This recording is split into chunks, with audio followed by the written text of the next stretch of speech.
the most important parts of any home design or remodeling project is the planning phase.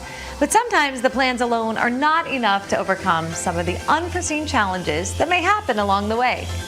We've got tips from the pros on how to overcome some of these design dilemmas on today's SoFlo Home Project.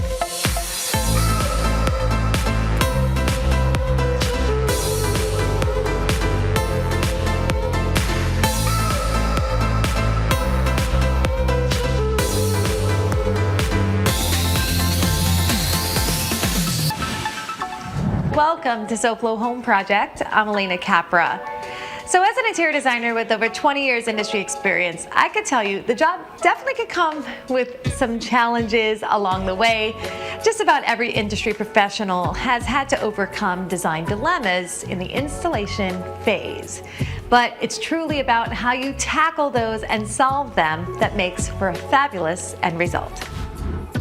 Today, we'll look at ways to conceal unsightly home features, what to do when furniture is too large for an elevator or stairs, how to keep your design aesthetic by hiding objects, and much more.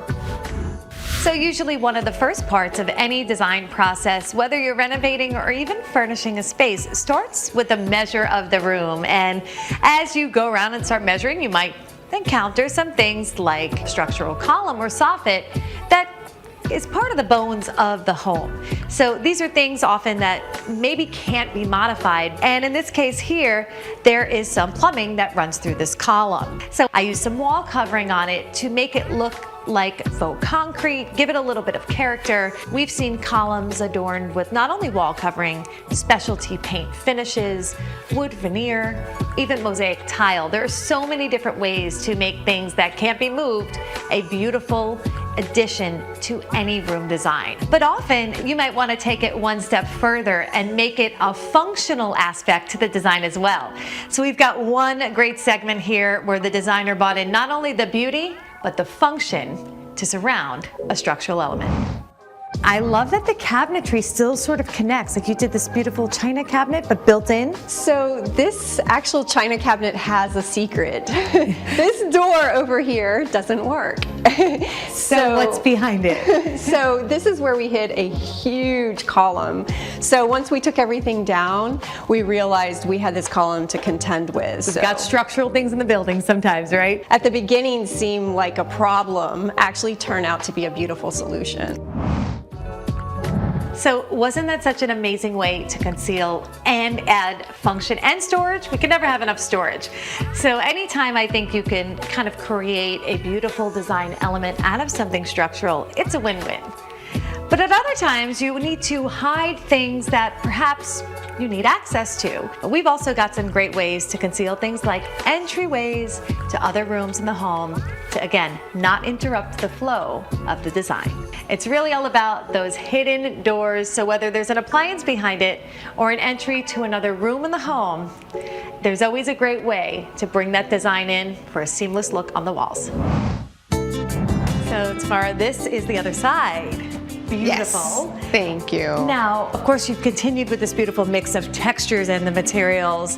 Now, when you did the renovation, did anything change about this wall aside from materials? Yes. So we did extend the wall out towards the foyer to create a larger wall for the social area. That way we can include the two symmetrical, semi-precious walls. And then these are great. Thank you. And underneath the TV, actually, we have a bar. Oh, which nice. is So a more hidden concealed bar. items. More concealed, yes. And there's more. There's more to show you where we hide different elements as well. See, that's what we love, because Yes. I think it's all about keeping that sort of clean aesthetic. Exactly. Contemporary design. Yes, correct. Now, have you hidden anything else in here? Yes, in this wall, in this element, I did move the master bedroom door, and I placed it here in the entrance of the living room of the social area. So when you open it, you have this beautiful entrance to go through, right? And I love that the detailing on the door, you kept the same wood, but you used sort of mimicked the slat wall that we in the saw. kitchen, correct. And then you see the same slats coming into the master bedroom as well. So there's a continuation. So that was such an amazing way to conceal doors, so beautiful. But what about when things don't fit through the doors? We are going to tackle this design dilemma when we come back. Coming up, what to do when a perfectly planned space might not be the right fit for the elevator or stairs on SoFlo Home Project. Want to choose the right windows or doors for your home? Let's bring you to our show and we're going to show you around. Coming up next on SoFlo Home Project.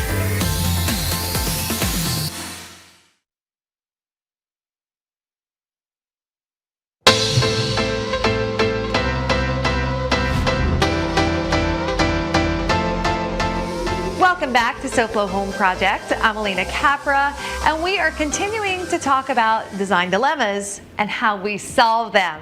So we are going to talk about a big dilemma that in the industry I've definitely encountered over time, and of course I'm sure many of you at home may have come across this a time or two. So ordering furniture or any piece for your home, perhaps it's sometimes an appliance or a large piece of cabinetry, and not having it be able to fit through the door or the stairway or the elevator. There are so many factors to think about.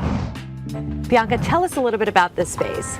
The architecture is designed in such a way that I had to work with it instead of fighting it. So because of the circular design of the rooftop, I had to choose a seating that was circular and also create some shading because it could be very hot and sunny up here.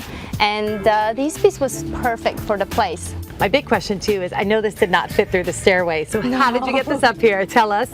Oh my God, this was so much fun. Everything had to be created up through all of the furniture from the street side, wow, above the garage, and through the second lower part of the rooftop, and then my movers actually had to lift everything up and bring it over to here. So it was a little bit complicated. It took about a few hours to do that. So this is some well-traveled furniture. So it's not only beautiful, but it's got a lot of travel on it too. Another natural element that I would like to mention is the fact that this piece of furniture almost looks like a weaved twig. Absolutely. So again, it makes you look at the nature. That makes you think of the branches of the trees that have been weaved together. So it's another way of looking at it. It does. It absolutely feels like I'm almost in some exotic locale other than our beautiful South Florida, because it's like, it just feels like a great resort with this kind of natural woven piece around us. I like to call this one the cocoon. Well, sometimes a crane is an amazing solution, but there are other times where it might not be an option. And we are going to share with you some more of those pro design solutions. But before we do that, let's check in with Mike Martinez from USA Windows and Doors and see what advice he has for us today. Hey, Mike Martinez here from USA Windows and Doors. Have you ever wanted to see a product up close? Well, this is an option that we offer many of our customers. Bring you into a showroom, show you the product. This way, you have the option of picking what you want. The colors are here, the glass is here. Everything you might want to know is right here. Come on inside, let me show you something. So here in the showroom, we're going to look at windows. And the beautiful thing about windows is we can see all the variety of windows that we have. We have single hung, we have horizontal rollers, we have casement windows, we have picture windows, we have awning windows. There's all sorts of windows we could bring into play here. So ES Windows has three basic models. They have the Multimax line, they have the Elite line, and the Prestige line. This particular window here is Elite. The nice thing about it, it's the middle of the road. It has needle bearings, it has ball bearings on the sliders. Give a lot of smoothness. This window's pretty heavy, and yet I can move it and close it. It's actually helping me with the counterbalance that's inside of it. This particular one is a horizontal roller. It moves beautifully on needle bearings. It's very smooth. It's very easy to use. It's the perfect window when you're trying to find something that'll enhance a house and make it more beautiful. This particular window has 7/16 glass with a polyvinyl butyl. It has superior aluminum styling with regards to how it's painted. It's got a Kynar finish. This paint will last for 25 years. It's guaranteed. This is a casement window. ES Windows offers a variety of different types of casement windows, whether they're awning windows or whether they open like doors. Look at the size of this. It just looks like a wonderful picture window. There's no lines across horizontally or vertically like you would see in a single hung or in a horizontal roller. So we've talked about windows, we've brought you to the showroom, we've shown you the different options.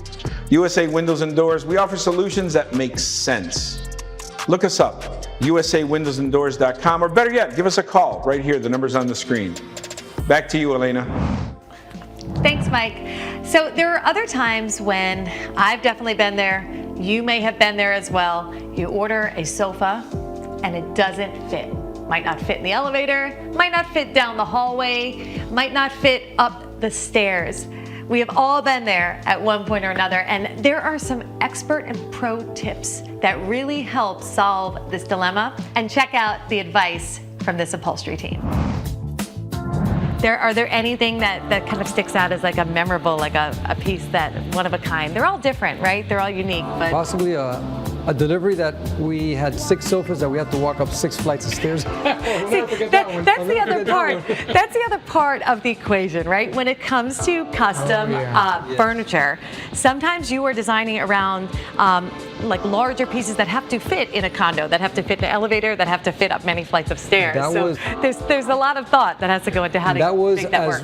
As one learns little by little. That was way back in like the late 70s. Designer decides on a particular dimension. We weren't really thinking into so many details at that point. We just built 6 sofas, what they said exactly. Well, it didn't fit in the elevator. It was an old building. We had to walk all 6 flights, the 6 sofas up, and we did. Made it everything work. was perfect. But now I'm sure when designers come in, that's the first question, right? First question, 100%. Will it We learned our fit lesson. in the elevator? I mean, I've been there too as a designer. One of my first design lessons was a 9-foot sofa that didn't fit in the elevator. So we've all been there. Homeowners, I'm sure, can relate as well. And it's something that you have to think about that. And you guys help people figure out how it would be engineered. So sometimes you have to do specialty things that'll make it fit on site if you want large. It's made confidentially if you have to, where the arms come off. It's almost like a knockdown frame. Yep. The back can even come off. It gets very, very challenging depending on the design. If it's a tight seat, tight back design, you really can't cut it in the middle. Right. So you can separate the seat in the back, but many times things have to be created and prepped for hoisting, to going through a balcony or a window. So you're doing a lot of things. Yeah. I mean, when it comes to someone wanting a certain size, a certain piece, a certain look of furniture, you can make it happen. Yeah. And then the other part of it is figuring out how to get it in the home and engineering all of that together. So that is what custom is, not only because it's comfortable, it's beautiful, it's what you want. Sometimes when it's something you think you can't make work, you can. Absolutely. One other pro tip I would say is this. If you are not sure if a large sofa is going to fit into your building, your condo, into the room it's going into, modular furniture or a sectional is the best way to go. Coming up next, we look at keeping your home design aesthetically pleasing by hiding unsightly objects on SoFlo Home Project.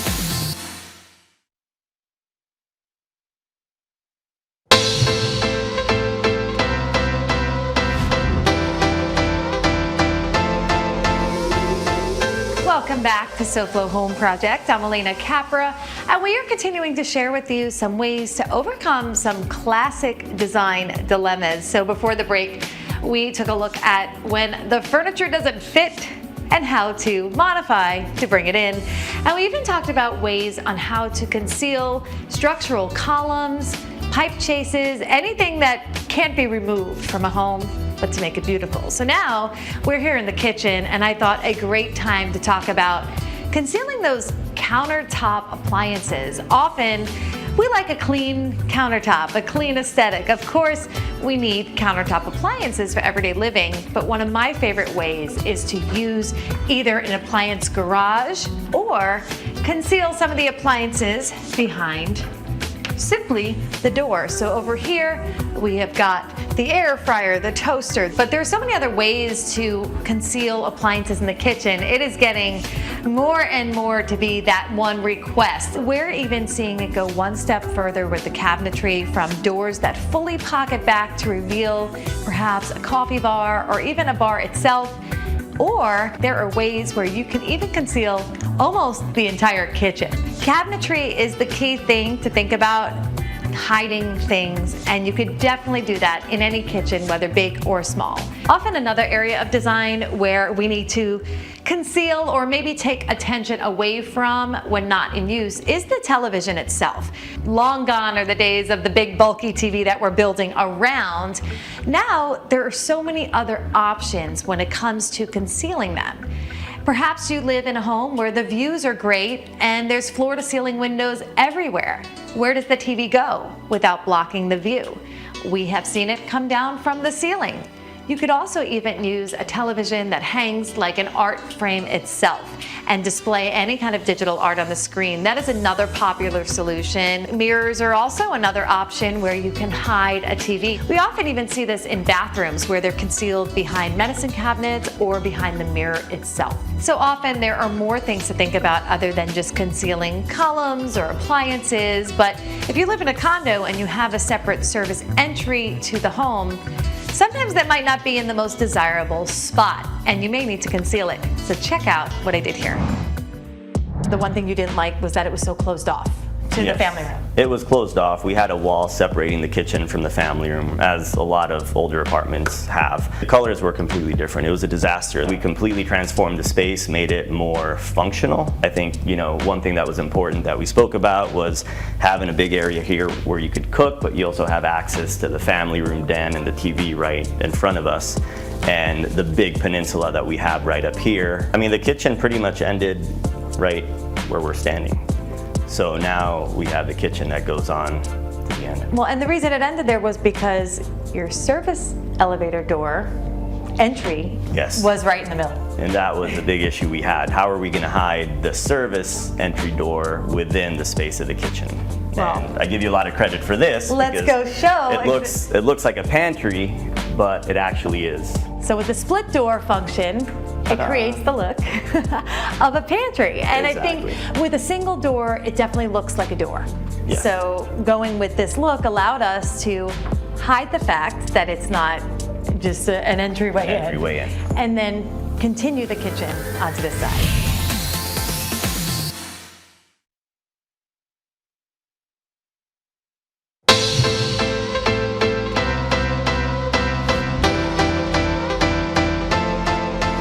Back to SoFlo Home Project. I'm Alena Capra, and we are continuing to share tips from the pros. So we have just talked about some ways to conceal things such as structural columns and pipe chases and enhance them to be beautiful in the decor, as well as ways to bring in your furniture when it may not fit through the door, the elevator, the hallway, and so on. There are so many challenges when it comes to interior design. We often see the end result, which is so beautiful, but sometimes you gotta do a lot to get to that point. So we hope that this helps you. And we are here in my bathroom. We're actually in my condo today, and we are talking about small spaces, big design. So there's usually a lot of ways that you can maximize square footage in a small space, especially when you're renovating. And bathroom design in particular is one room where if you design it right, you can make the room feel twice the size. When I first moved into this condo, there was just one vanity here. So actually the vanity that you're seeing, very similar in size, had one little mirror over it. The room would look nice if I did a mirror this size above it, but it looks almost twice the size when you do this. Now, the most important part of this bathroom for me was the addition of more cabinetry, more storage, and a seated area for makeup. That was like my one wish list. I've always wanted to add that in the bathroom. And I used to have just like a hamper sitting there. Again, wasted space when you could build it out. And you see, it still feels quite spacious. So what I did here was something that I think anyone can do with cabinetry. I used 12-inch deep cabinets. So what you're seeing here are actually kitchen wall cabinets. I had the installers build up a toe kick on the bottom to bring it up to the normal vanity height of 34.5 inches. So I created all of this area. I even stacked one above it, a higher cabinet, and then ordered additional trim to stack it to the ceiling. So I wanted it to look fully built in. And again, big mirror. Don't be afraid to go all the way up with your mirrors. Sometimes that really just adds such a grandness to the room. I love this. I sit here every day. It's spacious. And again, I hope that you guys got some great tips on that, because you don't need 22 inches of depth to do something like this. As you can see here, 12-inch deep cabinets with a little overhang, about 14 inches. Totally fine. Plenty of space to sit, and look at this. It's so convenient. I've got all of my stuff at my fingertips. I could access everything, and it's a great way to maximize space. So I hope that this design solution for small bathrooms was a good one, because honestly, there are so many different ways to create more storage. It just takes a little time to think about what it is and where you could fit it in. So now let's take a look at what design inspiration we have planned for you next week on SoFlo Home Project. We get you inspired to add color to your decor. We go over the rules of color continuity and when to break them as we tour a beautifully updated condo. So I hope that you all got some useful solutions to some classic design dilemmas, and hope to see you again next week for another all-new episode of SoFlo Home Project right here on Local 10. And remember, there's no place like SoFlo Home. If you missed any part of this episode, or if you're looking for more design inspiration, make sure to check out all episodes online at sofloshows.com. And don't forget to follow us on social media on Facebook and Instagram.